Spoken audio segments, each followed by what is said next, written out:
in being present, in being at one with peace, and being present and being okay with all outcomes, you're standing in that nexus of all probabilities. As quantum physics says, superposition probabilities, which can be quite many.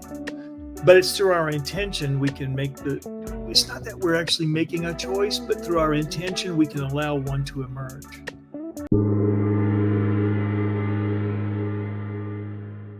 Welcome to the Consciousness of the Way. I am your humble servant and Sifu Taoist Master Sun Qing, and I have a very, very profound Master Manifestor here on the podcast today, and I'm very grateful to have him share his time with us.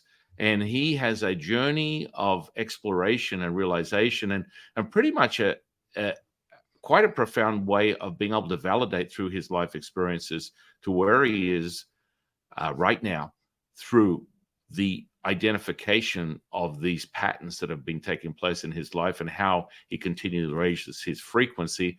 Without any further ado, welcome, Jim Bruton. How are you, my friend? Master San, thank you so much for having me today. I'm happy to be here with you and with your subscribers. It's really, really exciting because you have just an incredible insight. And it's not even like from the sense of understanding the difference between humanness and a realization of all things. It's magical to be able to filter through and observe, because I mean that's part of the bigger picture of consciousness from my perspective.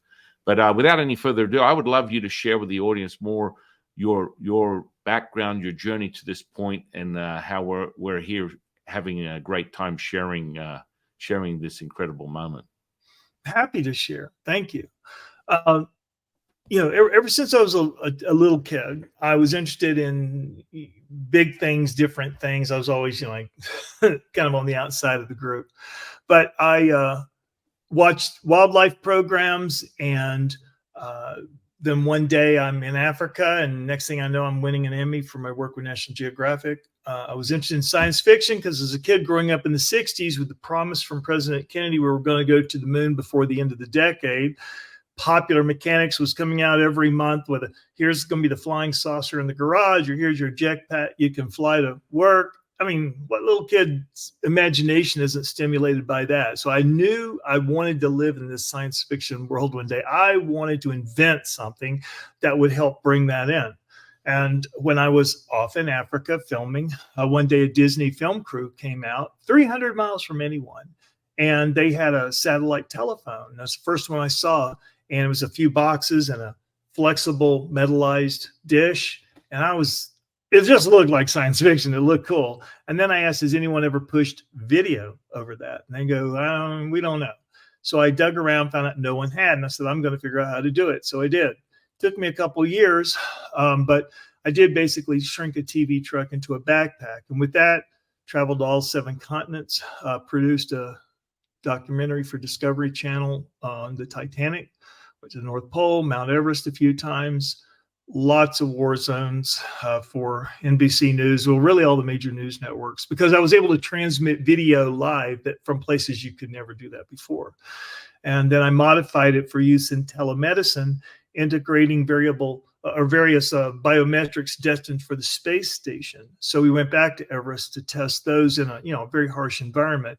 And I also became a lecturer at Yale as a result.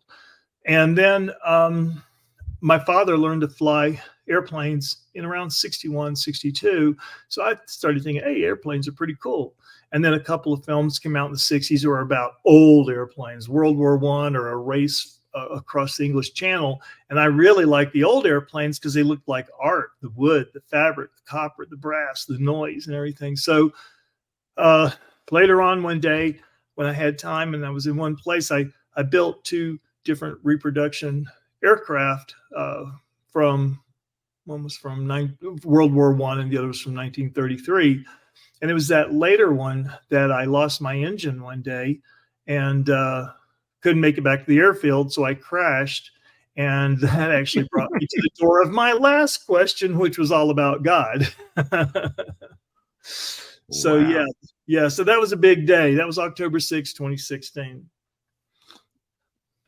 It's interesting how we have this incredible community that's sort of raising up a bar of frequency, an awakening that's sort of contributed to what a lot of perhaps psychics, people that are predicting the future have this sort of sense of understanding that there's this collective that's coming together across the planet Earth, awakening to the idea that there's a raising of awareness, i.e., consciousness, that's creating this sort of phenomenon, and near-death experiences are helping people wake up to this very thing. Do you feel like that was a pivoting point for you? Absolutely. I will say this. Ever since childhood, I've always been spiritually inclined, and I would say that more than religiously inclined. Just you know how you just go where your heart takes you, and if you read something that says hellfire and brimstone, and if you don't do this, you're going to burn in hell, and don't ask any questions, just take it on faith. It's like yeah.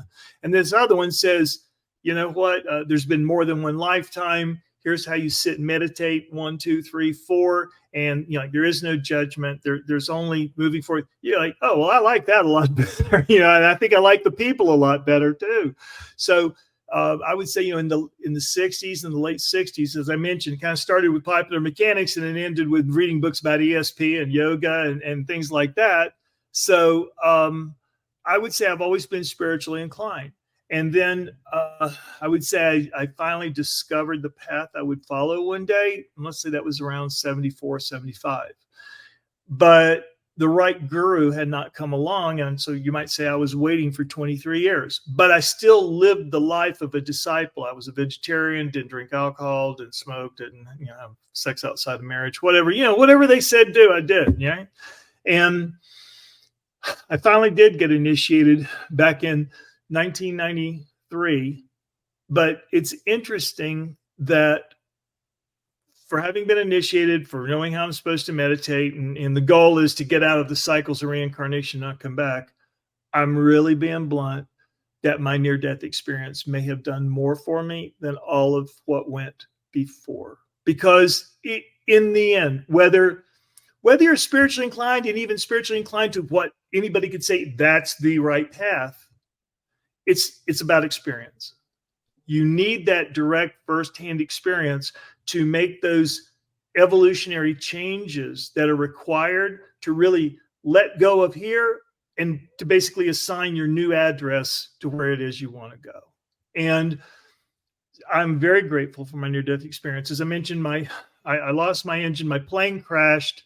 I hit all these tree trunks at 70 miles an hour in the equivalent of a soapbox derby car with an engine in front of my face. And I was even able to find a year later, where I crashed by all the scars on the tree trunks from where my wings broke off. And that's actually where I went and got married. I thought, what better place to go get married than where you died? Yeah. I just think in your face to death about it, and it was, to me, a sacred place. And the only person I ever took there was the woman I married. And we're still married. We're down here in Mexico, and we're doing some really exciting things in the field of medicine. Anyway, with my near-death experience, in terms of how it was different, a lot of near-death experiences where they're similar. You might hear, I went through a tunnel. I saw some dead loved ones. It might have been a beautiful landscape. And again, this is the majority, not all. I had a life review, right? And maybe I saw where I could have done better. And maybe I appreciated some of the things I did have. And then sometimes they're either given a choice, or they're given a big message, and then they're sent back. Well, if you think about it, that's pretty passive. I'm just calling it like it is. It's a pretty passive experience. Mine was anything but. Mine required work of me. Mine was interactive. And again, all I can do is just characterize it. And maybe it had to do with how far in you go and how long you stay. I was put into a medically induced coma for a week. So I couldn't tell you if I was there for a split second or I was there for the whole week, but I know that the work I had to do, it seemed like it was taking a week. And that was, I was in this post-apocalyptic landscape, no tunnel, just kind of like I teleported right there. I'm up on the terrace of a tall building in a totally destroyed, like imagine a science fiction movie, totally destroyed city. No one was there.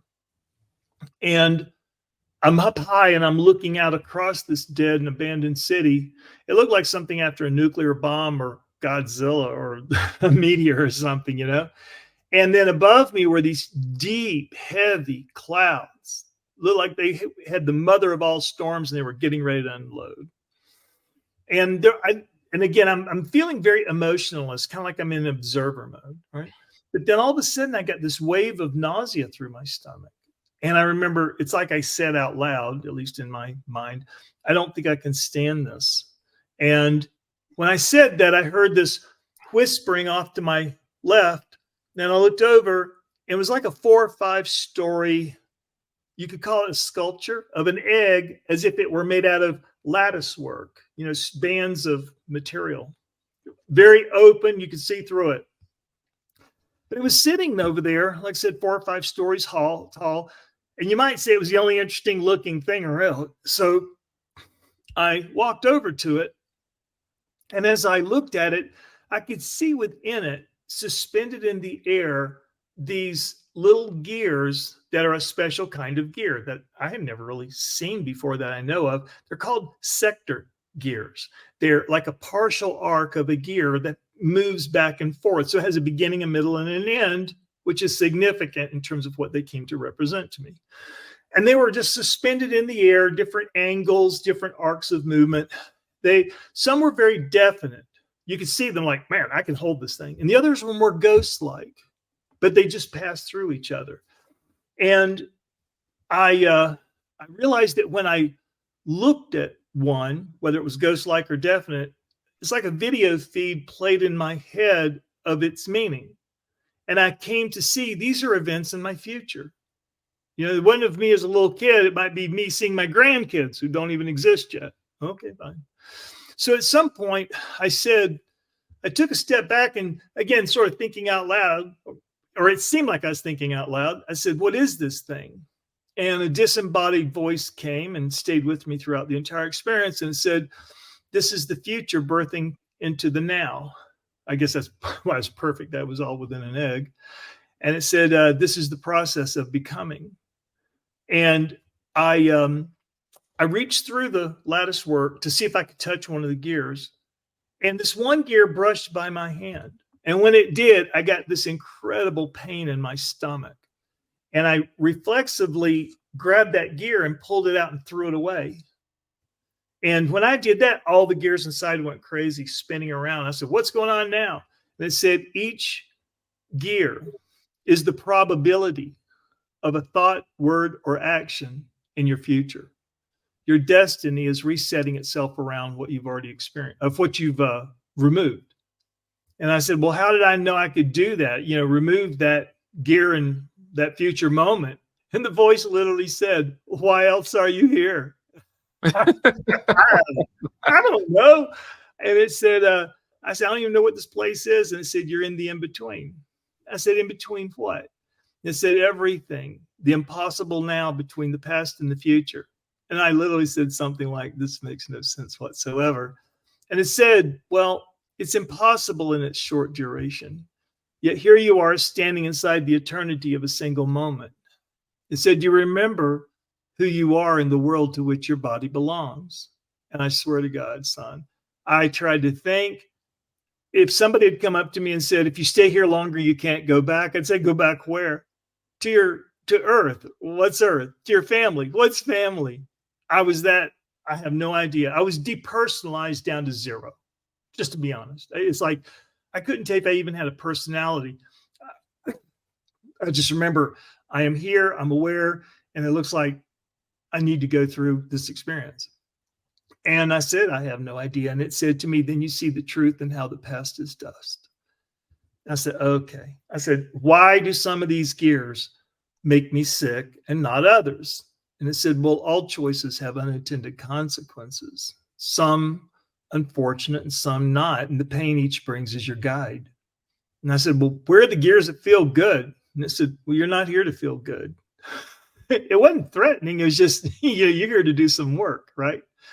It's kind of like going to Disney World and the bus empties out and half the people want to go ride all the rides and the other half go behind the scenes ready to work on stuff to make it work better. They're both on the same side, on two different sides of the same ride, but they're having really two different experiences. So think of it like that, maybe. Anyway, at one point, I saw this gear pass by with happy grandchildren, again, were yet to be one day, at an amusement park, seeing them get in their little cart and how they were really happy and hanging on. And I obviously I let that gear go by, but that was kind of an answer. Yes, there are gears here that feel good. And anyway, more gears over time kept reappearing in their sweep in front of me. And, you know, each one I looked at, I was trying to scan for information. Like, I understood now I'm in a position to remove basically what you could call unfortunate choices in my future, choices that would be to my spiritual detriment. Sadly, the problem is I don't have some moral compass. I'm not using a mantra. I don't have a religious ideologue in front of me. I have pain. So again, for all the bragging people do about having the NDE, sometimes it's kind of like getting your ass kicked, and the message is being tailored to the audience. You know, it's like, okay, you know, for instance, if one of those gears said, "Oh, buy the lottery ticket on that day and you'll make a lot of money," well, what if I touched it and it caused me pain? Right? It's saying this might not be in your spiritual interest to do this. Because maybe you become the biggest jerk. Maybe you make some really unfortunate choices that bind you further to the earth. Well, a lot of people might argue, oh, well, I promise to be good, promise to do good, you know, humanitarian efforts. But the pain, it makes it a very short conversation. You know, it's like, okay, we can waste time, but here's the deal. You know, based on who you are and the choices you've made and the momentum of the path that has set you on, maybe this would be a good one to not have in your deck.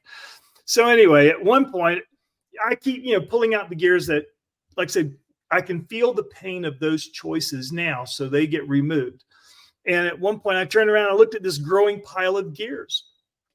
And I said, geez, it looks like if I don't have a bad future, I don't have much of a future at all. I said,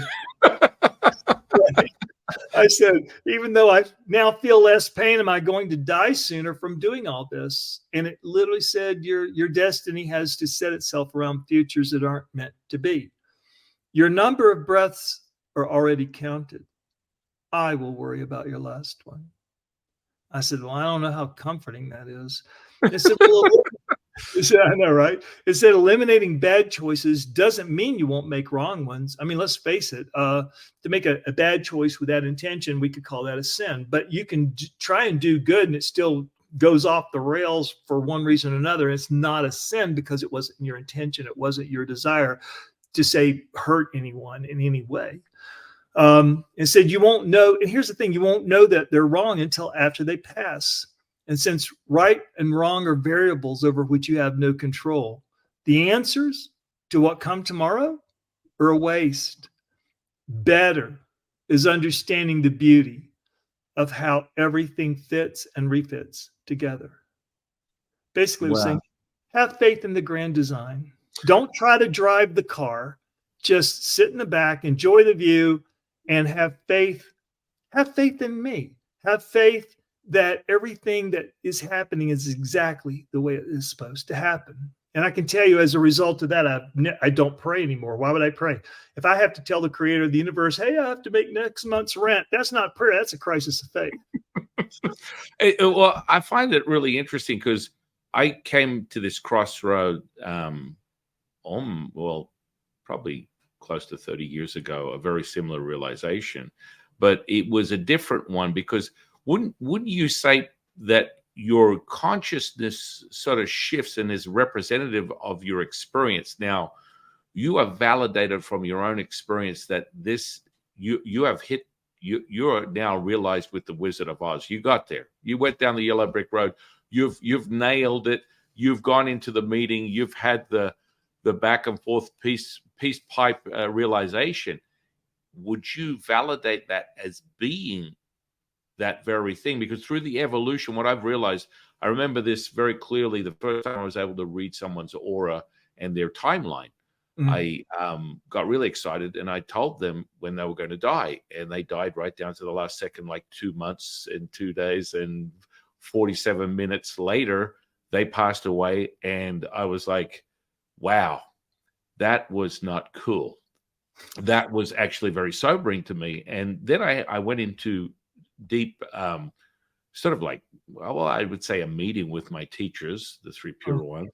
And I was like, so explain to me why I had to experience this. And they're like, this is part of your realization that, what you can do is this very insight into this information is fundamentally an effect instantly in the present and in the future by the rippling effects of acknowledging this insight. I said, okay, so can I change it? And they're like, absolutely. So I have never, ever given anyone their timeline ever again, due to the fact that I've watched miracles. Like just recently, for example, maybe 3 weeks ago, I had someone come to me absolutely distraught. Their mother went into a coma. She had all this, she had a stroke or something to that nature, and she was in a hospital in critical condition, and they're saying she's not going to make it 24 hours. And I said, I instantly connected with the mother, and the mother's like, I don't want to die. I'm like, okay. I said, don't worry, she's not going to die. And they're like, the doctors are giving her less than 12 hours. They're giving her less than however long. They're prepping for the end of all things. I'm like, don't worry about it. It's not going to happen. Well, the following day, she comes out of this coma, and they're like, what is going on? This is freaking me out. The doctors are like, how is that possible? Vitals are starting to regulate. Everything's happening. Now, the mother didn't have a great relationship with the daughter. And the daughter was doing her part as her perceived part of supporting the mother's plight of grasping onto her vitality. But really, the underseeding sort of pinnings were this constant conflict for the last 40, 50 years between the two of them that was never a great relationship to start with. So the mother's like, I want to live. The daughter's telling me, I want my mommy to live. But in actuality, she had no intention, including her daughter. They were sort of like sitting there like, really? I never thought this was possible. I come to you, and this person is brought out of a coma, is alive, had vitals are regulating, and she literally, like, almost beside herself, could not even handle the realization that this has been altered. And the mother really wants to live. The mother is very clear on that. Yet what happened was the daughter, with this information, with this new realization, was very disappointed and was spending a lot of time with the granddaughter, sort of like hoping that she would turn around and go straight back where she came from and make it be over. I want the pain and suffering. I wanted everything to be, I don't want the next 20 years of dealing with this person. I was just kidding. I was just playing my part. This is what we call virtue signaling. I was playing my part. I had no idea he was going to be able to help synchronize this very, what we consider weird miracle. And Jim, I've seen this so many times, I can't even tell you. And it happens instantaneously. The problem was she continued with the daughter and the sister to cheer for the very opposite of what that was. And the mother came to me and said, they don't want to support me. They literally want me to go. And I feel like, what's the point of me continually staying here if they don't want me here? And yes, I have had all these horrible struggles with them, and yes, I've been not the best idolized version of a mother and all these kinds of things. And so she, after about 48, 72 hours, just surrendered and said, well, you know what? If I'm not welcome here, I'm going to just leave. I'm out. And so this cycle of this is how quickly things, and I really reference what you had shared with me, the present moment. And that present moment can be altered so quickly. So when you share this incredible insight for your, basically, I mean, the old expression, come to Jesus, or your connection, or your powwow, or your peace pike smoking with JC or the big G, however you got to that realization, would you possibly view it as you've hit the highest level of consciousness, or this could possibly change tomorrow? I don't know. I would say this. When we talk about enlightenment, we usually think of that as a target end state, right? Yeah, But absolutely. along the way, Most people. but along the way is what we could call illumination. Yeah. They're not the same, but I would say once you've had a strong enough spiritually transformative experience, which may or may not involve nearly dying, that you are, yeah, right. You're now on the path of illumination, and illumination grows every day until it burns like a fire. And one of the things, I mean, like, St. Catherine of Siena in the 1300s said, "Be who you're meant to be, and you will set the world on fire." And one of the things the in-between told me in my recuperation during hospital was, all the force of will you will ever need is found in the art of letting go. Always live life in celebration of the individual spirit, for no one and no thing can stand before the brilliance of a truly naked soul. So there's your answer. That to me is profound, those very words. And it's so resonant. You having experienced a lot of spiritual awakening before your NDE, on your journey within your incredible navigation through your natural born life, and the way, and we're just going to validate that, the way you have created this synchronicity, whether you want to define it as manifestation. But, I mean, that's reflected on just, the Tao. Accept and allow all things. It's like I hate to. Hey, hang on, he's biased. He's bringing it right back there. Yeah, I guess I am a little bit. Well, I think that's fine. I mean, if I could just share a couple more things the in-between said to me when I was over on the other side. I remember when I was standing there looking, perplexed like every second.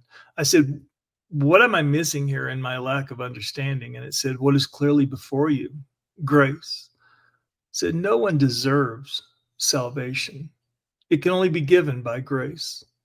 It is your birthright, but it must be chosen at the expense of the world that separates us."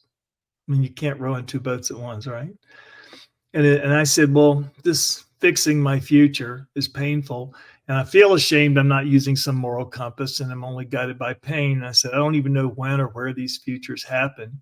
It said, "Where or when are not important." He said, "But removing your enthusiasm to further chain yourself to the world is not as painful as carrying the crushing weight of those chains once they're forged around you."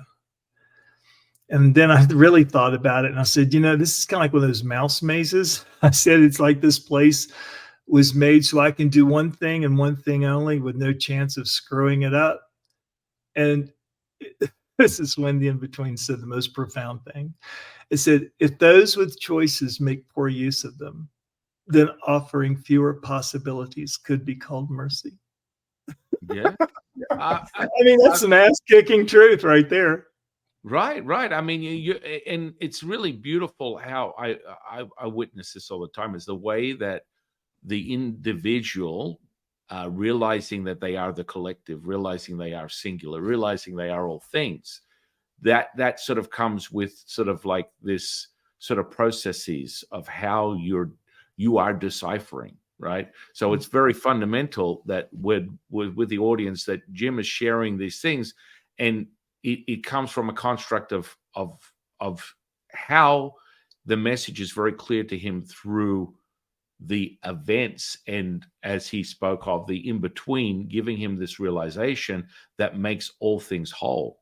And that sort of comes with, it's sort of like, I always use this analogy between sort of like Buddhism and Taoism are so fundamentally different, yet people are always like, "Oh, that's that Eastern philosophy thing. That's cool. You guys are all like, Zen and everything, and we're all just like one, and we all come together." And I'm like, actually, no, there's a fundamental difference between those viewpoints, perception of reality, as we will put it, or consciousness. And people are like, "Okay, well, what is it?" I said, "Well, Buddhism is very much a pile of dirt covered in diamonds, and they want to take another diamond off, looking for more dirt, more pain, more suffering, more realization. And this is part of how they have realized their journey within this lifetime." And then Taoism is very much a pile of diamonds covered in dirt.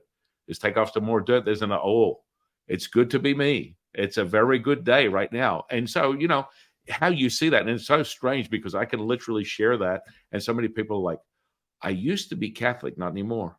I'm a Taoist.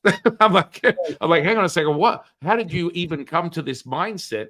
Because they don't realize that this is just a belief system that is framing their reality. And Jim and I sit at a table, one at one end, one at the other, and we see an object in the middle. And you say tomato, I say tomato, and it's all realized. But it's all cut from the same cloth. We're all the same. We're all the same. We're one. We're one with all things. And this brings me to this part where we were sharing fearlessness, or the fear of, or you have dissolved this sort of category of emotional states for as a human. It doesn't present itself anymore in my reality, or if it did, it was a very small, brief moment. That fearlessness is that realization. It's like, you are me, I am you. So within healing, within the healing space, when it comes to healing, for me, I teach people energetics of healing. The first thing they get caught up in is I must protect myself. And the instant separation of that, what that does, and I've seen this thousands of times over the last 30 years, is people get caught up in it, and then they attract the very disease they're attempting to heal someone from, instead of realizing, you are me, I am you, we are one, and watch this present moment have a realization of a healing that is beyond your wildest imagination. What say you on this? I've had that experience. And I'll share that with you. One of the things that, and I would say is traumatic, as you could say, this NDE it was very healing. It told me, it said, you can't change the past. And think about it. A lot of people just keep rehashing the past, and the choice is choose history or choose happiness, right? Said, but you can make better choices in the future. Said, everything is interconnected, and pay more attention to your relationships. Be gentle with everyone as I'm gentle with you. And I remember I literally said, gentle, what's gentle about all this? As I'm holding my son, I'm in the ruins of this city. And it said, well, you prayed for something, for which being here is the answer. And now the man who fell from the sky is not the same who flew into it. And with that, it really pretty much kicked me out. It said, okay, you're done. But as far as the healing, I met my editor I came to eventually write 2 books, and I reached out, asked around, finally met this woman who was a screenwriter who was also a publisher. And at some point in our getting to know each other, and over the next couple of years, my wife at the time, and I'm pretty sure that marriage came to an end because that was one of the gears I removed. It was to my spiritual detriment to continue in that relationship. So, another amazing spiritual truth a lot of people wouldn't want to hear. But she really did not like my editor because she felt that I was closer to this woman than I was my wife. But my wife didn't even like NDE. She never referred to an NDE. She called it the accident. Okay, fine. And she was like, you're not perfect. And I said, you don't have to be perfect to have a perfecting experience. And that's all it is. I'm still just as lost as anyone else, but I'm just heading this one direction that I've been sent on. So I'll let you know how it goes.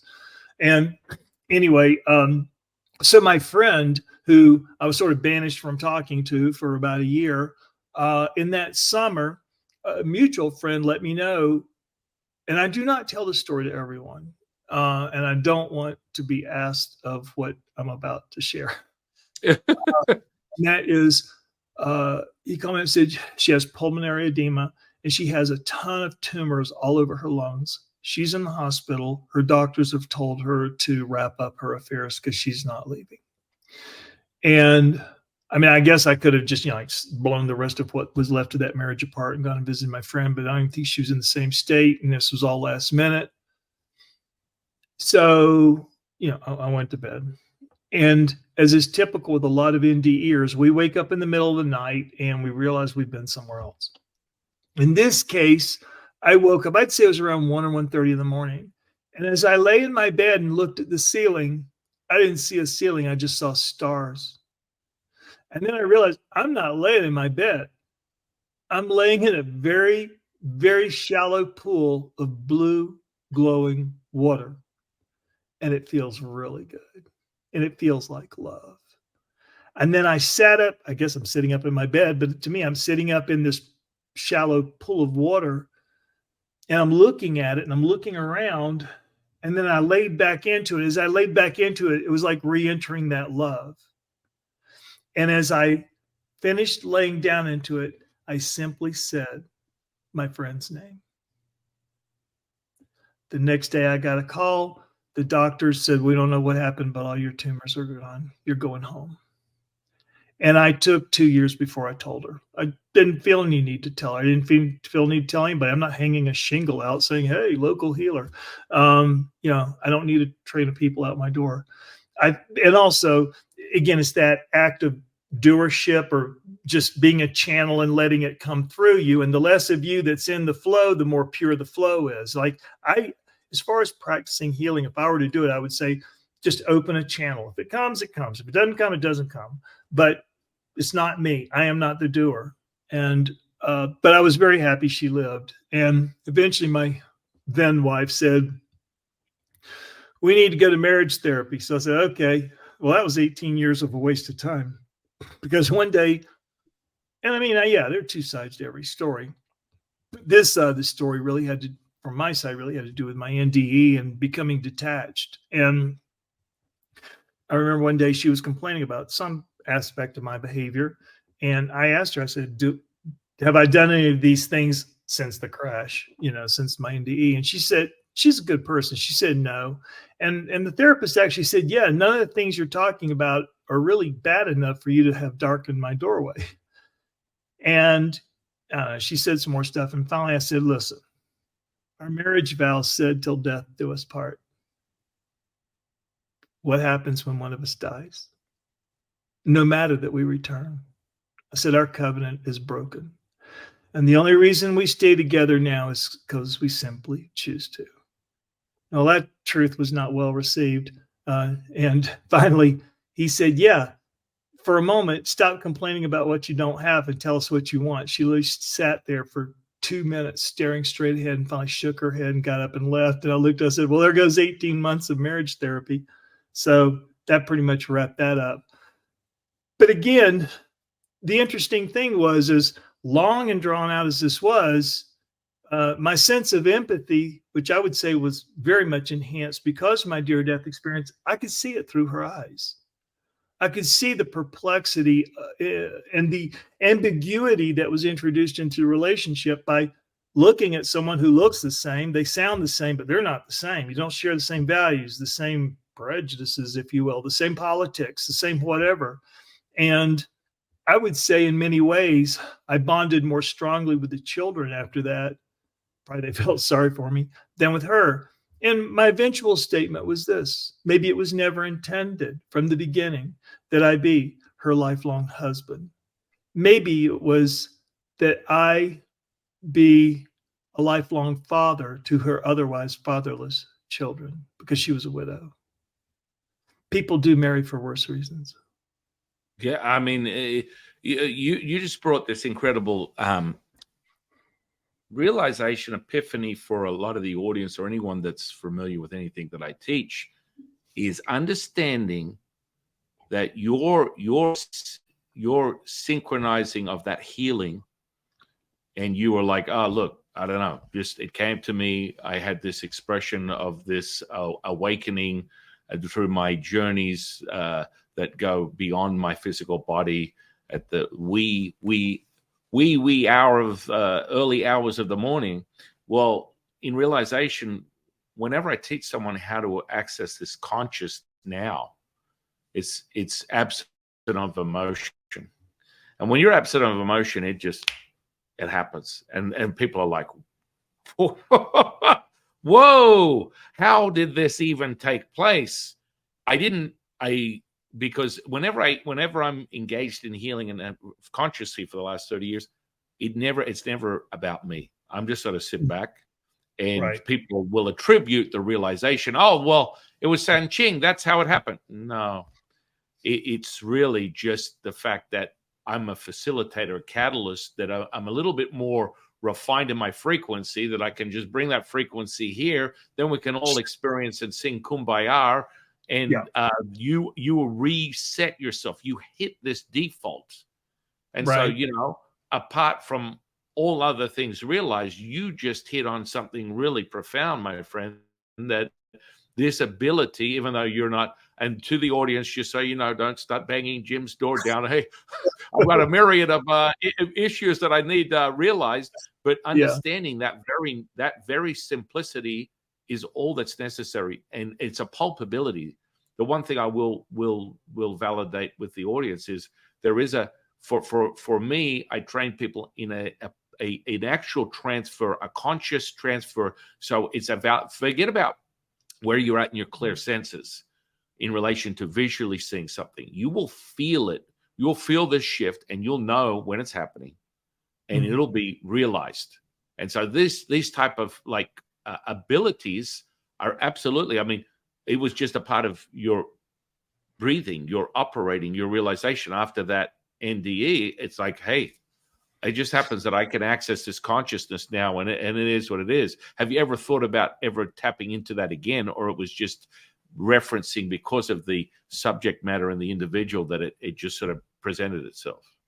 I would say I walk with a foot in both worlds. I'll give you an example that's really strange.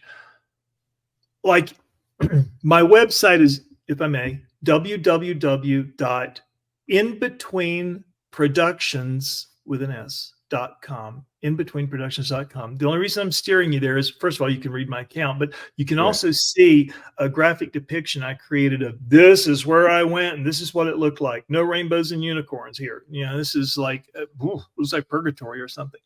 But there was a reason it had to look that way.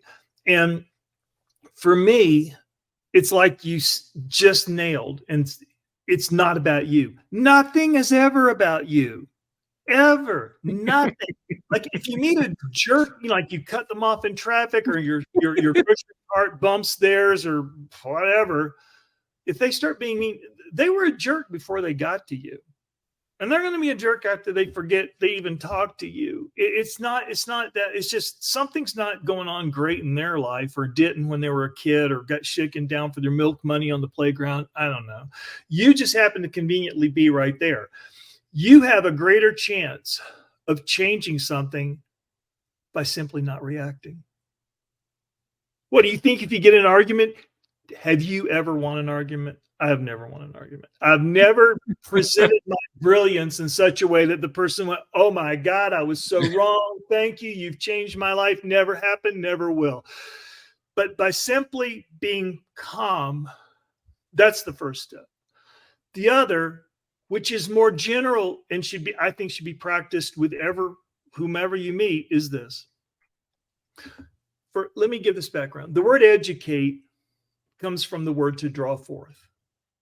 Back when this word was created, let's say in ancient Greece, the idea of a teacher was someone who didn't put knowledge in your head, the Western concept. It was someone who reminded you of what you already knew. Can you imagine waking up in a world where someone says, I'm here to help you remember. All truth and all beauty already exist within you. You're having a problem with that math problem?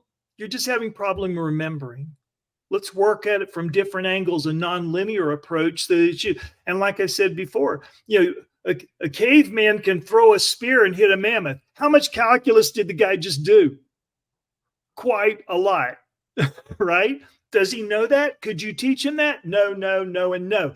It didn't matter, and it doesn't matter. We don't have to know every step we're going to take before we get out of bed in the day. All we have to do is be very clear about what our intention is. Not our desires, forget that. They just get in the way, but our intention. And to me, the art of manifesting is not by wanting. First of all, an NDE helps you see life through the filters of your needs, not the filters of your wants. Our wants are infinite. Our needs are few. And when you see life through your needs, you see it very clearly. You see people for who they are. You see things for what they are, and you're accepting of all. There's no judgment, because it's not like, oh, you're getting that and I'm not getting that. I want the Ferrari. You have the Ferrari. Yeah, this bullshit. So what you have to do, and needs allow you to be clear about your intention without involving your wants. I mean, you can say, I want my needs to be fulfilled. You can say, well, that's a natural thing, but it's not like, you believe me, you're not chasing a gallon of milk that you need like you are a Ferrari that you want. Okay. So let's just think about where our energy is getting spent.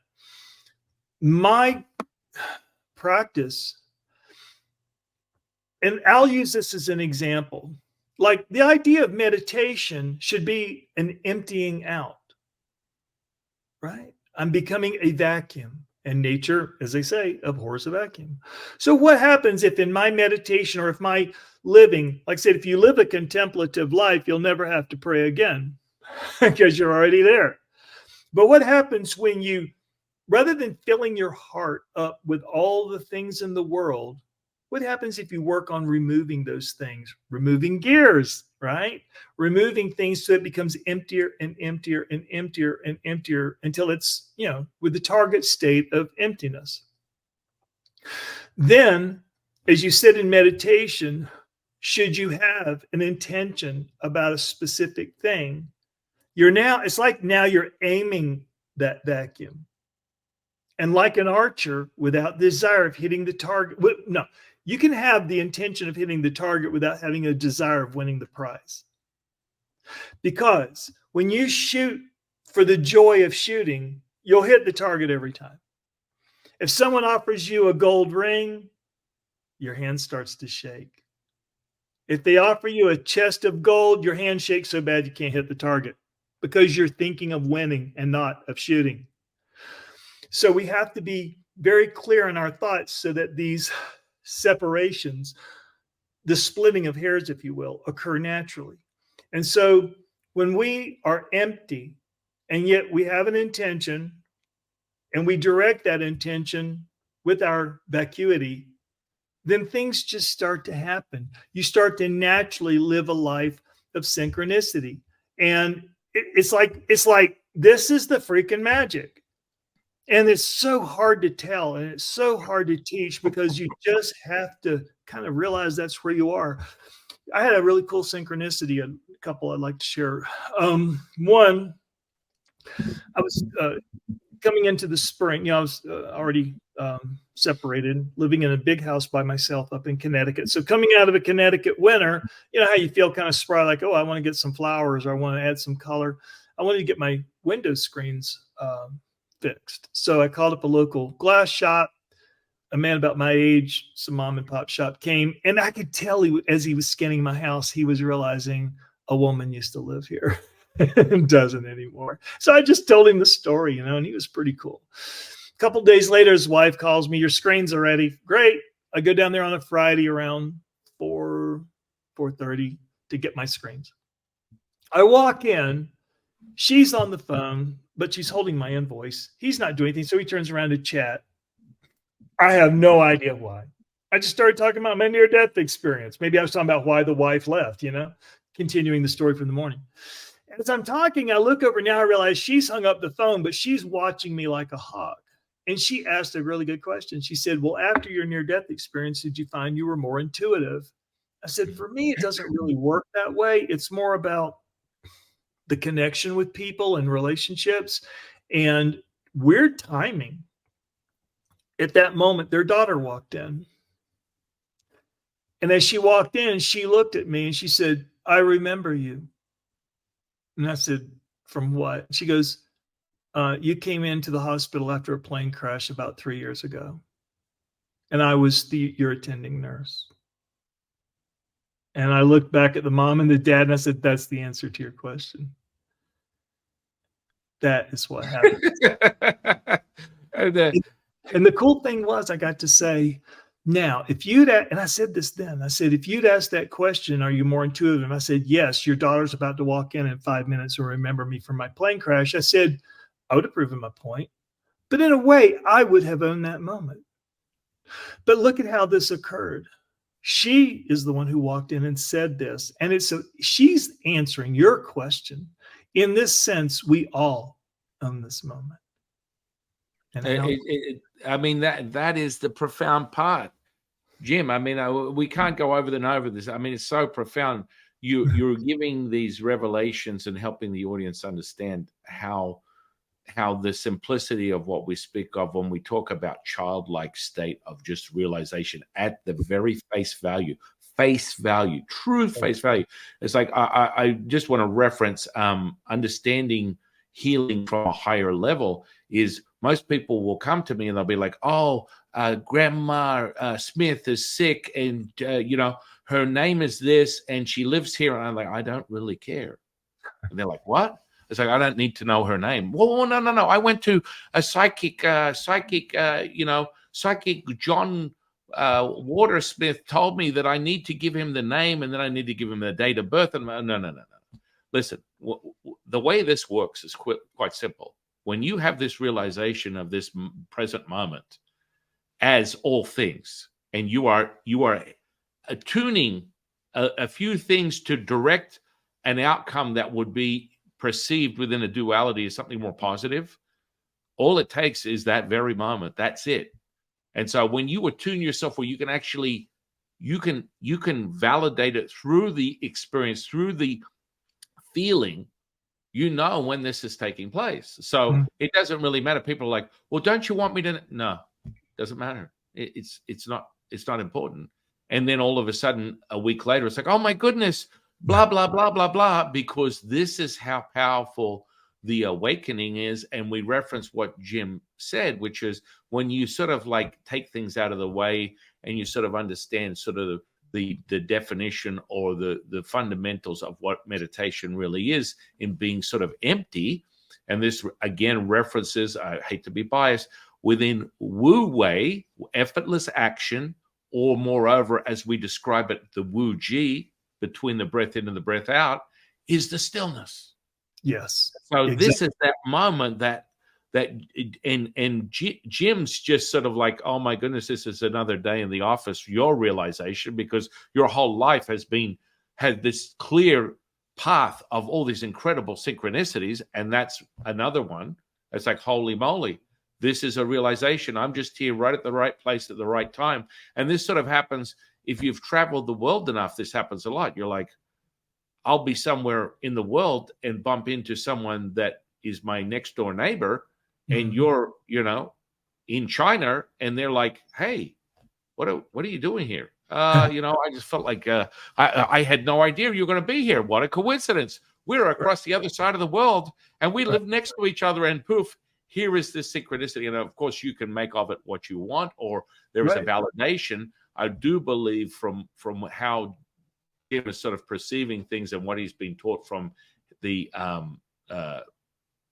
what do you describe it as? The inner voice? It's more like I feel, again, that kind of like going back to feeling things in my stomach. It's like you just it's like this. You're crossing a stream. You don't see the next stepping stone, but from your gut, I'm just supposed to put my foot out there. And as I do, there's the stone. I don't know where the next stone's coming from, and I don't need to know. Again, I just need to trust in the grand design. Yes, the process of discovery is very important. And so, and he, the way he describes it. So it's like when you think, from everything I teach people, when you think you're not knowing, you are very far from that. When you're feeling. And so that's synchronicity, right? So whether you're doing something that would seem as though it needs some sort of cognitive sort of like a validator of synchronicity, when you just are that moment, you express yourself as that moment, it becomes realized instantaneously. And that goes for all things. I mean, when I think about near-death experiences, the one that speaks to me that I had when I was a child doesn't even come close to really when I start that, Latsu was just showing me, hang on, you probably had consciously dozens. Because I mean, here, what is a near-death experience? I've witnessed someone draw a handgun and put it in my face probably a dozen times. Now, it's the first time it happens, I can promise you, This is that moment, because it seems to be this frequency that comes in. I've been in a space where I'm in the same room as someone that I've realized is a serial killer, a murderer, and and they're having this moment of, okay, what I can confess to you, and these are the words that come out of their mouth. Well, you're a priest, you can't say anything, right? And I'm like, absolutely, go ahead. Whatever you need to share, allow it. But it's that fundamental realization moments before they actually share that you are on face value within the humanness. You're in the same arm's reach of someone who thinks in a completely different way and is not that frequency of the idea of humanity and all things and expressing love. They're being brought to this precipice through your frequency to come to this realization of surrendering all these things. And you happen to be that one person, just as Jim spoke on, this whole, it's strange. I don't know how I got on the conversation. Next minute I'm talking about an NDE. It's like people just seem to want to share. And we're in this moment where we're helping them get greater insight to their own revelation. And so it's because, as I said before, think about it. If that person just wanted to rob you and you're like anybody else, they're looking at you through the mirror of their wants. But because of, number one, who you are, your particular vibration, and then your reaction to things and your calmness through that, you became a reflection of their mirror of need. And maybe in that one moment, they understood their actions was a cry to simply be heard. Yeah. No, one. Can I please add to that? Yeah. No. And the lesson there is that when we talked, and this goes back to what I was saying before, about the word educate, meaning all truth and all beauty is within you. The lesson from that is the same as I'm drawing on the lesson from what you're saying. And that's this: whomever you talk to today, right now, in 5 minutes, tomorrow, talk to them as if you're talking to the highest potential that you can imagine from that person. That will be reflected in your vocabulary. That will be reflected in your body language. That will be reflected into your nuance. That'll be reflected into whatever it is you have to say to them. And I guarantee goddamn to you, they will respond. They will feel that. And you just may be the only person in their life who ever talked to them like you believed in them. And that can change their life. This person can still walk away from something that if they pulled that trigger, they could not walk away from.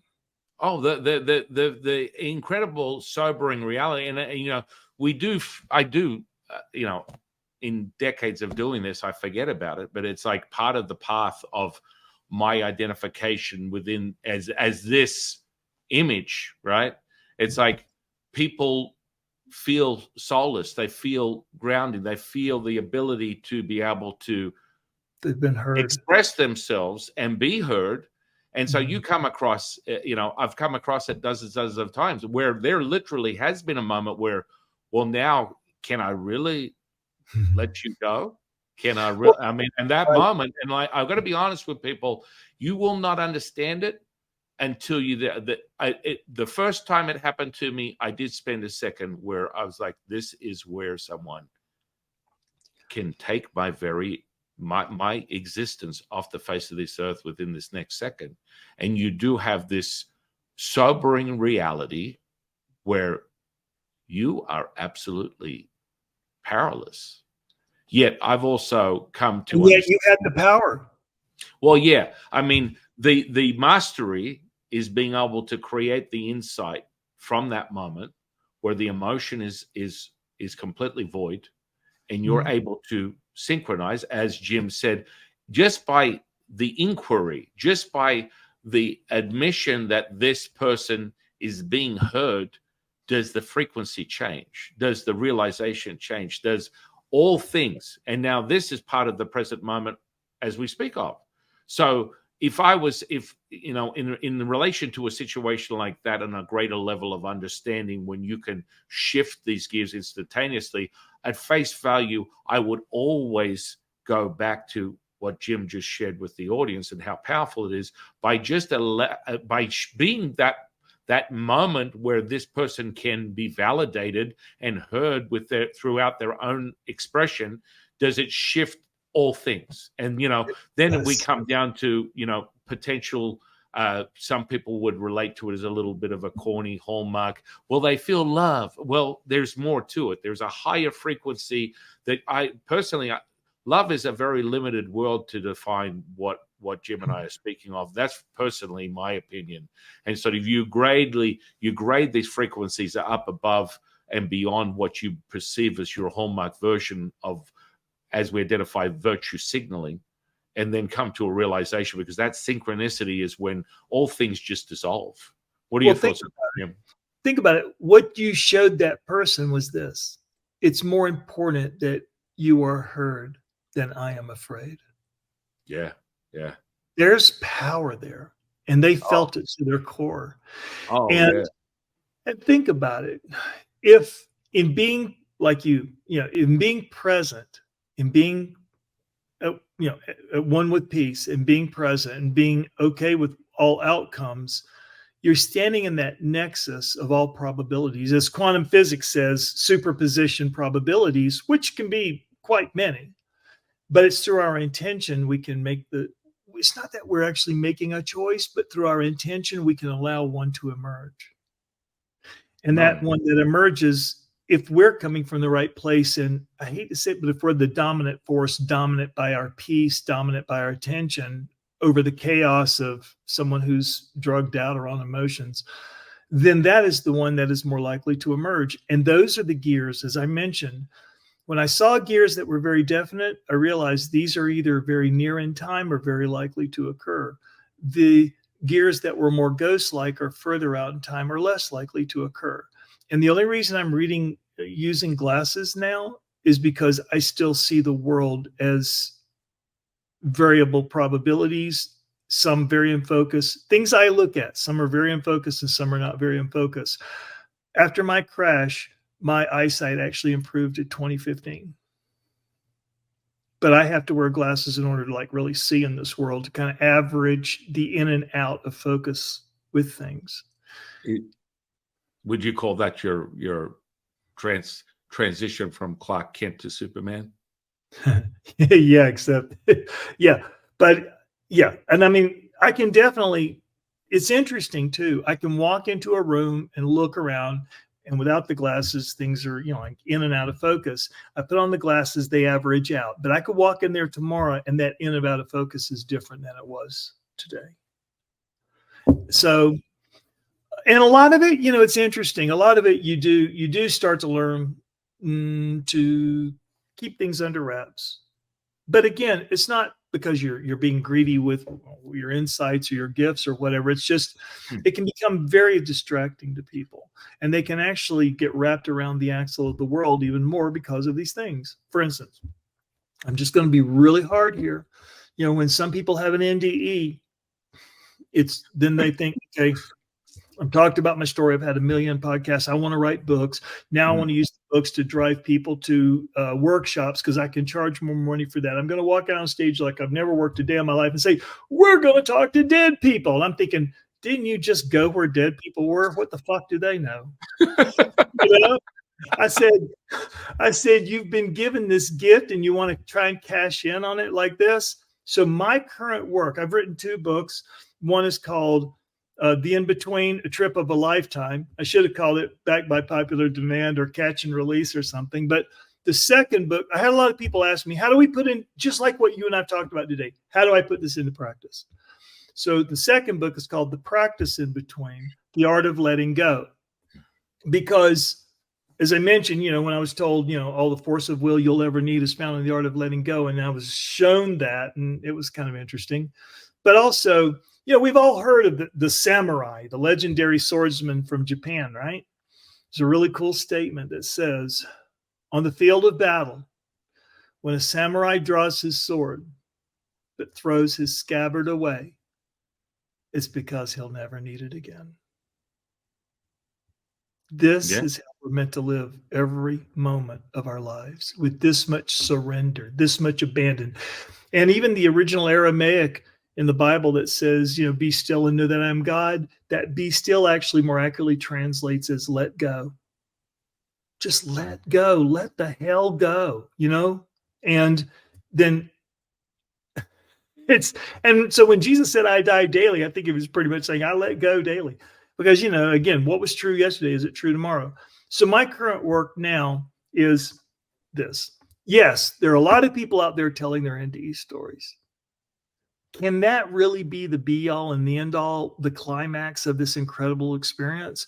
My work now, with a couple of other people who we work very well together, we're focusing on basically what is it now to integrate that experience into your life?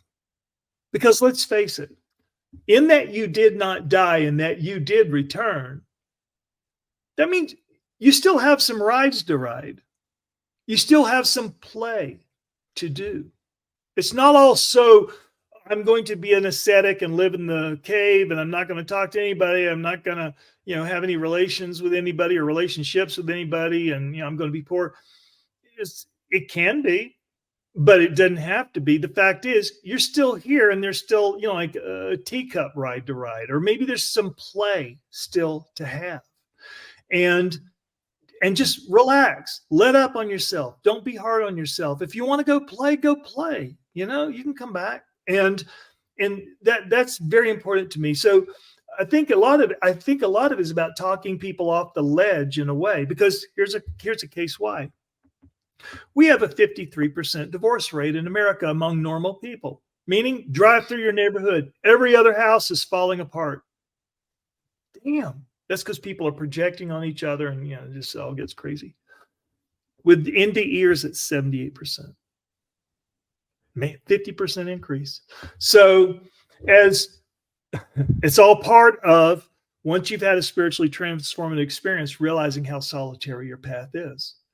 It does not have to be lonely. But yes, it is solitary because you're the one who had the experience. And it's up to you to make sense of it, what you can. And I just feel that for us, and what we've done is we've essentially adapted the 12-step program, because that can be about trauma as well as, I'm following this way didn't do me much good. How do I work this out? How do I make sense of this? So for example, if we were to say, sit in a circle of 40 people and say, I just had an NDE and my marriage is going to hell. Based on those statistics, 78% of the people sitting there can tell you, yes, this happened to us, and here's how we coped. But that also means there's 22% who can say, and here's how we held it together. That's a discussion worth having. A profound realization. I mean, what I would say to that is you have this present moment. So let's go placebo, nocebo. If people understand the difference between the two, is sort of like basically a representative of a duality. But, within this sort of like shifting from NDE, and I mean, this type of stuff is what we call spirit projection within Taoism. And it's a refined skill, right? So, the first time someone drew a gun on me, it was a realization. By the 12th time, project out of your body, you step behind them, you're witnessing them drawing the gun on you.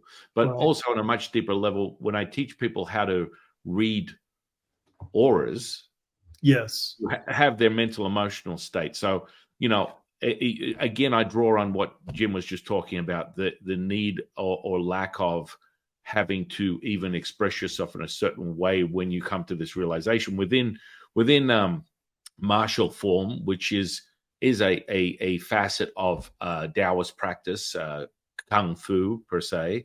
You have an understanding. I teach people that Tai Chi, Bagua, Kung Fu, whatever it is. I've never, ever once ever used it in my life. And what it does is it gives you a greater insight and pulls you further and further away from even the necessity to acquire that state of mind. Because people will come to me and go, well, you're a priest. Tell me how does heinous people like murderers and serial killers and rapists, how do they even exist? Well, there's a fundamental understanding about the inner workings of this universe that you're operating in, and the seed of it starts from what you believe. There's two things that's all you need is your validation of your truth. And so whenever there's been a falling of a megalomaniac that has created genocide throughout human history and murdered millions of people, when they fall from their throne, and just when everyone thinks, well, this horrific stuff can't continue, and history's shown it, World War II, a whole heap of different things, this realization is because they stop believing their madness. And how do we know that in certain, as things change, like whether it was the fall of Atlantis, the fall of ancient Rome, the fall of Germany, the fall of the Old South, what's going on in Ukraine and Russia right now, how do we know that some souls may not choose to come down then, because it's like having a front row seat in an incredibly intense interactive movie and you're just waiting for the climax? I'm saying. Right. And then again, it kind of gets back to a lot of personal responsibility, which people don't like to hear much about either. But maybe we can have another podcast to explore that sometime, like that. Yeah. I've enjoyed this one. If it's okay, I sense our time coming up. Can I please read to you the last page of my book? I've got 2 books out, as I said, The In-Between, the Trip of a Lifetime, and then The Practice in Between, The Art of Letting Go. And this is the last page I wrote in, and I the book 2, I don't remember writing. It was if I can say, it was a fully channeled book.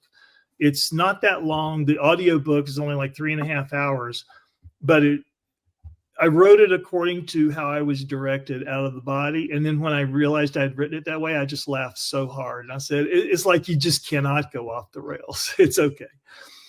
But anyway, I said, remember, it's The Practice. I said, I hope I have done the title of this book some justice.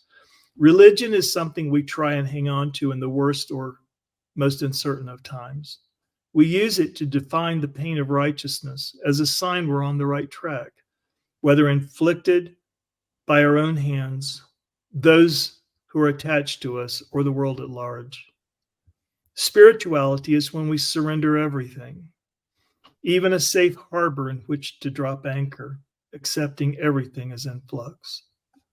This is what it means to let go. If you ask me, what is the meaning of life? I might answer with silence, because you are life. What else can I add? Just walk it, discover yourself, and realize that you are nothing you were told you are. And when you die, everything you think you are is left at the door. You are more. You are everything.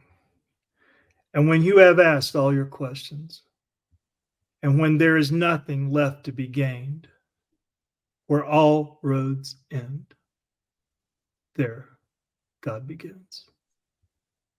Thank you. Beautiful. I mean, it speaks volumes across so many realizations within, your connection with God, your connection with the truth of your realization of all things right now. And, referencing where all roads end. I mean, this is directly from the Tao Te Ching. All rivers run back to the ocean. It's right there. We come to this very moment. This is the truth. And, I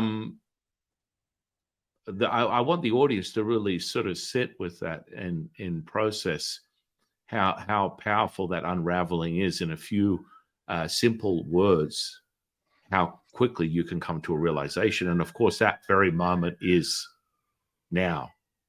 Well, if and as anyone responds to this video, I'll be happy to take a look and see what questions are out there that I can personally answer. And like I said, I've really enjoyed this, and should we do it again one day, I'll very much look forward to it. We will definitely do it again, my friend. In closing, I will ask you, as I always ask everyone, what is your definition of consciousness?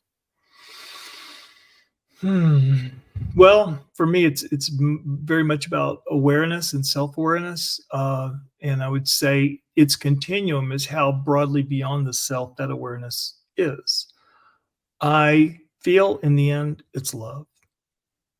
Yeah. Yeah. And I mean, that we spoke briefly of that, and I've until otherwise noted within your own experience, love is very subjective, in my opinion, until you come to a realization, because everyone has this hallmark version. And I think one way of measuring how subjective your version of love is how would you measure its attachments? Mm. In other words, let me say this. We all say, "Oh, I would love to have precognition and know what stock to buy tomorrow and when to buy low, sell high, when to do this, when to do that." But let me ask you this. If you were a mother tying your child's shoelaces that morning to go to school, knowing that they were going to cross the street and get hit by the bus, how much do you want precognition then? Not very much. So think about your love in those terms. How much can you both love and let go? Well, yeah, I mean, yeah. We need another podcast. That's what we need, my friend. Let's do it. Well, let's set that up. I'm going to get all your information. I'll share with you after the podcast, and we'll get that happening. I'm going to put all of Jim's social and connection material under this podcast. I want to thank you, my friend. I want to thank the Tao. I want to thank the universe, which is the mother of all things, the Tao, for bringing you into my life and creating this new friendship, because this is really what I find the most profound part of my journey here on this earth, is bonding and as you put it, remembering relationships that I've had before, that I've had in the past, awareness of things that I've known, and you and I have had that previously. Absolutely. Sort of back to it's all about connection and reconnection.